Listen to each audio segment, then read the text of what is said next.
Olá, queridos, estamos no ar com mais um Conversa Pública, o nosso momento delícia, né, de cada dia. Muitíssimo obrigada pela sua companhia aqui conosco, sempre trazendo também as suas sugestões de temas para que nós possamos conversar, buscar profissionais, buscar especialistas e trazer informação segura para você.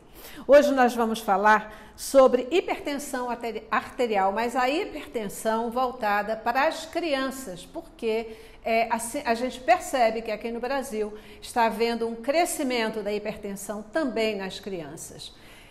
Considerada pela Organização Mundial de Saúde um problema de saúde pública global, a hipertensão arterial é uma doença que acomete normalmente a população adulta e os números do Ministério da Saúde atualmente são de mais de 36 milhões de indivíduos acometidos com esse problema. Normalmente, como a gente já falou, acomete adulto e idoso, mas não se limita a esse público. Cada vez mais, crianças e adolescentes têm apresentado alteração na pressão arterial. E é sobre isso que a gente quer conversar com você hoje. E aí a gente tem o prazer enorme de receber aqui a doutora Lucimere Silvestre, ela que é nefrologista pediátrica e também coordenadora do Ambulatório de Hipertensão Arterial do Hospital Pequeno Príncipe, no Paraná. Doutora Lucimere, muitíssimo obrigada pela sua presença e participação conosco. Muito obrigada pelo convite, Celeste, a oportunidade de falar sobre esse tema com vocês. Interessante, aliás, de interessante não tem nada, mas a gente cada vez mais está vendo ou ouvindo de falar sobre doenças que são comuns em adultos estarem agora também acometendo crianças e adolescentes. O que está acontecendo, doutora? Por que nossas crianças elas estão mais submetidas, né, ou mais vulneráveis a doenças que só eram das pessoas mais velhas? Eu acho que tem vários aspectos que a gente pode pensar em relação a isso, né? Um deles é que nossas crianças estão expostas a alguns fatores de risco, talvez em maior quantidade do que era anteriormente. Outra é que a gente também possa estar fazendo mais diagnóstico, né? Então, de repente, às vezes não era tão feito anteriormente os diagnósticos. Eu ainda não estou satisfeita, não que eu quero que as crianças sejam hipertensas, mas eu ainda não estou muito satisfeita com a quantidade de diagnóstico real que se tem. Explico, né, um pouco sobre isso. Normalmente, a hipertensão ela não vai ser muito sintomática na criança. Então, a gente só vai conseguir encontrar hipertensão se for medida a pressão arterial. Tá? E qual que é o meu incômodo? É que a gente não mede com tanta frequência como deveria a pressão arterial das crianças. Tá? Em relação à parte de fatores de risco, a gente vê que outras doenças também, né? Eu vou citar também a pedra no rim, né? A litíase renal, o cálculo renal, também tem acometido muitas crianças e adolescentes. A gente tem fatores que podem ser já da própria pessoa, já nasceu com algum problema, ou às vezes também tem alguma situação mais ambiental, comportamental. Então, isso entra, por exemplo, a nossa dieta, que é muito rica em sódio. Então, ela pode também favorecer tanto essa hipertensão quanto a litíase, por exemplo. Existem vários tipos de hipertensão ou é um tipo só? E existe se tem mais de um tipo, as crianças elas estão num parâmetro mais geral ou tem um específico que acomete mais crianças? A hipertensão em geral é dividida em hipertensão primária ou secundária. Então, primária, normalmente você não tem uma causa muito específica que esteja levando o desenvolvimento dessa hipertensão. E a secundária, você tem, né, alguma coisa, algum problema em algum dos órgãos ou sistemas que está levando à hipertensão arterial. Nas crianças, a gente pode ter dos dois tipos. É frequente a gente ter causas secundárias, então, às vezes, de doenças renais, né? A minha especialidade é de doenças renais na infância e adolescência, e a gente vê muitas doenças renais que podem levar à hipertensão arterial, né? Ainda nessa faixa etária. E tem também crianças que têm hipertensão primária, né? Na hipertensão primária não é exclusivo, mas muitos deles têm sobrepeso e obesidade associados. Então, entra também um fator hereditário, mas também um fator ambiental que a gente vê em relação a hábitos de vida e alimentação. Uhum. Pegando esse gancho, né, daí você começando a falar em termos de motivos, causas, etc., você já falou aí na questão de medir mais, né?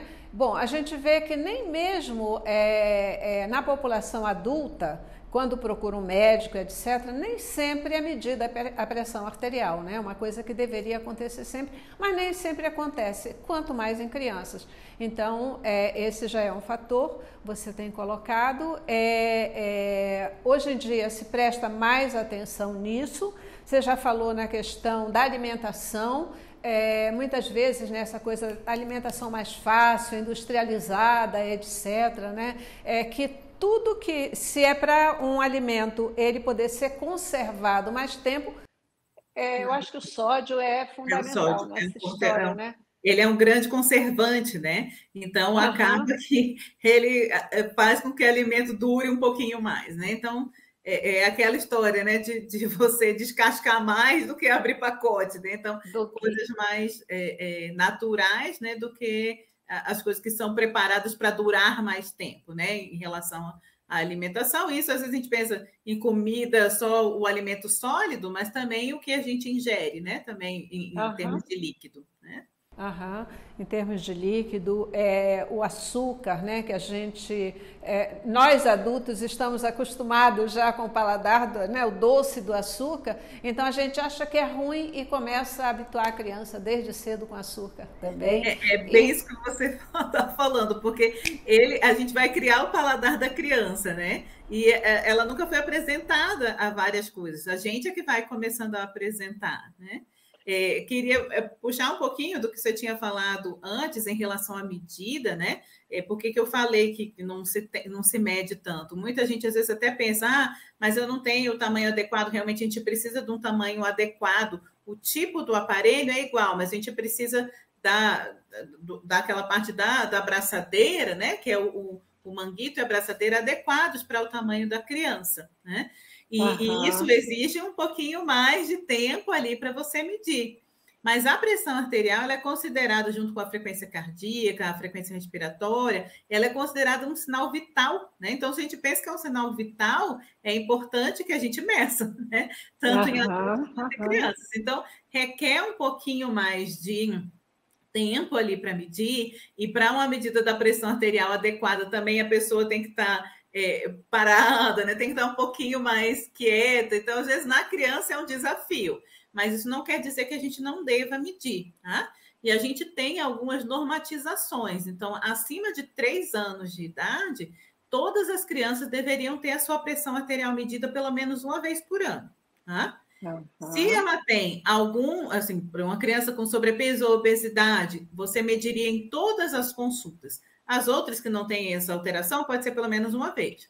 E algumas situações deveria ser medido mesmo antes desses 3 anos de idade. Tá? Então, por exemplo, uma criança que nasceu prematura, né? Ela pode desenvolver uma hipertensão arterial, nasceu com algum problema no coração, ou tem algum problema de tireoide, algum problema, diabetes, que às vezes já pode acontecer em algumas crianças menores, ou quando tem algum procedimento que essa criança fez, ou ela tem alguma doença neurológica que pode elevar a pressão intracraniana, se ela toma alguma medicação que pode elevar a pressão. A gente tem muitas crianças, por exemplo, com asma e que às vezes fazem uso de corticoide. O uso de corticoide crônico também pode levar a isso. Então, são vários fatores, e é dentro do histórico do paciente, na hora que a gente faz a nossa anamnese, né, que é aquela entrevista que a gente faz, é importante de saber isso.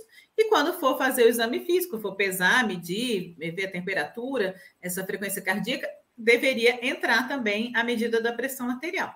É isso aí, queridos. Olha, só lembrando que a gente está falando aqui sobre essa questão da pressão arterial porque há uma identificação de que nas nossas crianças e adolescentes há um aumento significativo de casos, né, de hipertensão. Conforme nos esclareceu a doutora Lucimere Silvestre, nem sempre isso, quer dizer, essa identificação, esse aumento de casos é porque eles não existiam, mas é porque agora a gente começa a olhar mais, identificar mais, e isso é de fundamental importância. Doutora Lucimere, informação é fundamental, né? Quer dizer, assim como ao estar conversando aqui, isso é um alerta para médicos que eles comecem, e não precisa ser um nefrologista não, né? O pediatra, de forma contínua, deve ter o cuidado de começar a olhar essa questão da pressão arterial. Também o papai, a mamãe, o cuidador, aquelas pessoas da família que levam as crianças e adolescentes aos médicos, devem, se o médico não se pronunciou, elas devem solicitar que seja medida essa pressão. Essa é uma boa medida para a gente fazer, não é mesmo? Sim. Esse ano, agora em abril, a gente completou 20 anos do ambulatório de hipertensão que eu coordeno lá no hospital, tá, Celeste? E é interessante a gente fazer, né, fazendo uma retrospectiva, muitas dessas crianças acabaram chegando, né, elas são encaminhadas para esse ambulatório, não é uma procura direta, são encaminhadas, então já tiveram uma certa triagem, mas muitas delas foi assim, porque a avó hipertensa, e foi medir a pressão, e a criança, mede a minha também, quis ali, que me disse, e às vezes muitas pessoas se surpreenderam que quando mediram tinha dado uma alteração. E aí levaram, né, para o serviço de atendimento médico, e foi verificado que mantinha aquela pressão mais alta. Então, às vezes, é uma brincadeira, né, que acaba se descobrindo. Então, é interessante que isso se torne rotina, né? Em relação ao aumento, a gente tem alguns dados brasileiros, teve um estudo que é o ERICA, esse estudo que foi estudo de risco cardiovascular em adolescentes, então viram assim adolescentes em escolas aqui no Brasil, e foi quase 10% que se identificou dessas crianças e adolescentes, né, de 12 a 17 anos, que tinham uma hipertensão arterial. Então, realmente, a gente pensa, quase 10% não é nada, mas se você for colocar, né, for dimensionar, é uma grande quantidade. Com certeza. Vai ser menos, mas você tem que se atentar. E uma coisa que eu gosto de ressaltar também é que a gente tem, por exemplo, em relação ao adulto, a gente tem muitas consequências de uma hipertensão arterial crônica, né? Então, as grandes consequências que a gente vê, principalmente cardíacas e renais, então, o paciente que precisa de uma diálise, de um transplante, a maior parte das causas que levam à doença renal crônica no adulto é hipertensão e diabetes. Por isso eu queria, desculpa te interromper, mas eu queria que você destacasse para a gente exatamente isso. Qual é o problema? Quais são os impactos da hipertensão, né? Especialmente nas crianças e adolescentes? Para você, papai, mamãe, de novo, essa população que cuida das nossas crianças e adolescentes, entender que não é só assim, tá bom, tem pressão alta, mas quais são os riscos? Muitas vezes a gente não vai ver tanta repercussão ainda na faixa etária pediátrica, né? Mas eu também costumo dizer muito, não sou eu que digo, nós como pediatras, nós pensamos em como é que é esse adulto que a gente vai entregar, né? Como é que é essa pessoa que a gente vai entregar para a vida adulta. Até algum tempo, a preocupação do pediatra era que a criança sobrevivesse. A gente tem muitas crianças que estão sobrevivendo, várias têm múltiplas comorbidades, e aí vão ter vários riscos, mas pensando numa criança, né, teoricamente sem maior problema e que pode começar com hipertensão. Pode ser que, se ela não for tratada adequadamente, mais para frente ela tenha alguma repercussão. Às vezes um derrame, né, um acidente vascular cerebral, ou o que eu estava falando em relação à doença renal crônica, grande parte é por pessoa que já tinha uma hipertensão arterial. Será que ele já não era hipertenso na sua infância e adolescência e não tinha sido descoberto? Será que, se eu já tivesse acompanhado e tratado essa criança adequadamente na vida adulta, a gente não evitaria, por exemplo, dele precisar de uma diálise, de um transplante, né, dele ter um AVC, dele ter alguma situação cardíaca, né? Um entupimento ali das artérias. Então, isso são coisas que a gente fica pensando numa profilaxia, né? Para você evitar que isso avance, né? As mães têm uma grande preocupação quando a gente identifica que são hipertensos, né? Então, é uma pergunta que elas sempre me fazem. As mães, os pais, quem cuida das crianças, né? As avós. Doutora, vai ter que tomar remédio para a vida toda? E eu não tenho essa resposta, né? Eu falo para eles. Olha, não tenho como dizer isso para vocês. O que a gente precisa fazer é seguir, né? Acompanhar. Algumas causas podem ser tratáveis e você vai tirar, conseguir resolver aquela causa e pode ser que a pressão melhore e que não precise de medicação, né? Então, às vezes, até nem precisa começar uma medicação. Então, às vezes, se é uma criança que tem uma pressão arterial que está alterada, mas que foi muito por erro alimentar, né? Ou estava sem atividade física, alguma coisa assim, você pode começar a fazer essas medidas não medicamentosas, então com a atividade física e com a dieta adequada, e pode ser que não precise chegar a usar medicação. Mas em vários vai precisar usar a medicação e você acompanha para ver se vai precisar continuar ou não, ou se é algo que pode ser melhorar, né, com o tratamento, e às vezes a gente consegue suspender. Tem situações que a gente consegue tratar durante um período e depois fica bem sem a medicação. Mas é necessário ter o acompanhamento, né? Ter o seguimento dessa criança, desse adolescente. Queridos, a gente está aqui conversando, né? Vou repetir com a doutora Lucimere Silvestre, ela que é nefrologista pediátrica, também coordenadora do ambulatório de hipertensão arterial do Hospital Pequeno Príncipe, no Paraná, e ela está trazendo aqui informações importantíssimas sobre a questão da hipertensão arterial, a nossa tão conhecida pressão alta, também em crianças e adolescentes. Doutora, diz uma coisa, você já falou que a identificação é pela medida da pressão, né? E aqui vamos relembrar que é importante ter o aparelho certo, né? Na medida certa do bracinho dessa criança e adolescente. E que outras formas a gente pode perceber, de repente, dizer, eu acho que é bom olhar a pressão dessa criança, desse adolescente?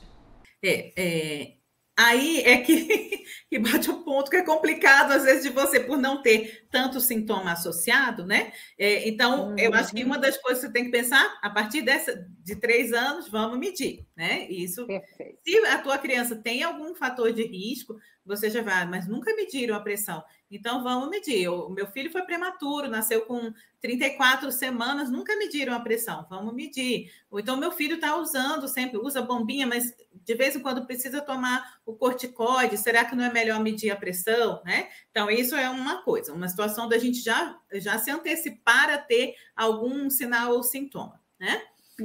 A cefaleia, dor de cabeça frequente, pode ser um sinal de que você tem hipertensão. Tá? Então, na criança também pode acontecer, né? A criança que não tá sempre reclamando de uma dor de cabeça, então é bom dar uma checada na pressão arterial. Tem criança que tem um sono muito agitado, né? Outra causa, às vezes, que a gente tem na infância, por exemplo, quem a adenoide, a amígdala muito grande, que às vezes pode fazer uma obstrução na respiração quando dorme, e essa criança ronca com frequência, né? Então, esses roncadores também podem ter uma pressão mais alterada, principalmente durante a noite, né? Então, isso a gente também identifica, seria interessante também esses medirem a pressão arterial com mais frequência, né? Mas não existe, assim, algo imediato que te diga, né? Infelizmente, a gente já teve, por exemplo, crianças que chegaram para a gente já porque tiveram um acidente vascular cerebral.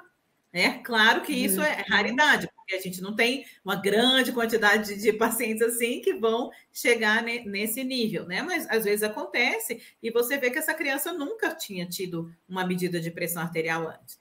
Ou então vai fazer um exame oftalmológico e aí vê que tem uma alteração ali no fundo de olho, né? Então a gente tem algumas alterações que podem, a hipertensão, principalmente a hipertensão crônica, pode ir fazendo ali. Então, o oftalmologista, às vezes, é que encaminha, né? Imagine, ele já está num exame mais, né, detalhado e algo que poderia ser mais fácil de você fazer, que é a medida da pressão, não foi feita. E aí, quando já tem a consequência, é que você corre atrás, né? Então, é importante disso. Se você já tem os fatores de risco, é bom que meça. Eu brinco que os pacientes que passou no corredor da nefro já é um fator de risco. Então, a gente perde de todos justamente para evitar de perder algum diagnóstico, né?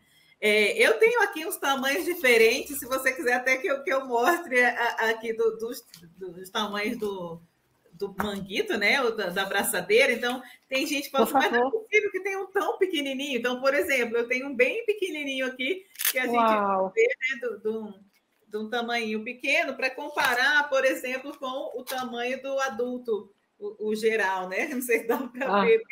Sim, sim. Sim. Então, a gente tem tamanhos variados, né? Porque você vai atender, principalmente na pediatria, a gente tem crianças de tamanhos variados, adolescentes que às vezes são maiores até do que alguns adultos, né? Verdade, então, verdade. Você ter a medida certa, mesmo em adulto, porque às vezes você mede, tem um braço mais gordinho e você mede com um aparelho, a braçadeira ali que é um pouco menor, você vai dar uma pressão mais alta do que realmente é, né? Então, é importante da gente ver. Tem muita gente que tem aquele aparelho que é de pulso, né? Ele, assim, tem muita variabilidade, tá? Então, não é o ideal para você ter. Ele pode te ajudar em algumas medidas, né? Mas não seria o mais fiel, assim, vamos dizer, para realmente saber como é que está a pressão, né? Mas não dá, nem todo mundo consegue aprender a medir, eu sei que tem uma praticidade maior. Em criança, a gente evita, não deve utilizar esse tipo daquele de pulso, tá? Mas em adulto, eu sei que muitas vezes é o que a pessoa tem para fazer o seu controle, né? E é sempre importante seguir as recomendações ali na hora da medida, né? Para qualquer pessoa, mesmo que não seja criança, a pessoa tem que estar mais tranquila, o ideal é que esteja sentado, o braço apoiado, então o braço deve ficar na altura do coração para a gente poder medir a pressão.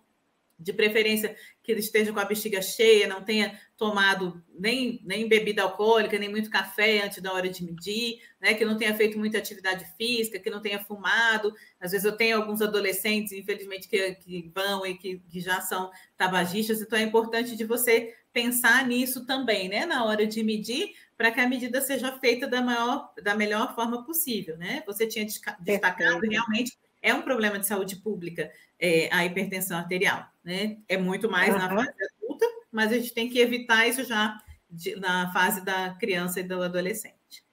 A Sociedade Brasileira de Pediatria tem trabalhado essa questão, tem se mobilizado para botar foco, chamar atenção para a importância da medição da pressão arterial nas crianças e adolescentes?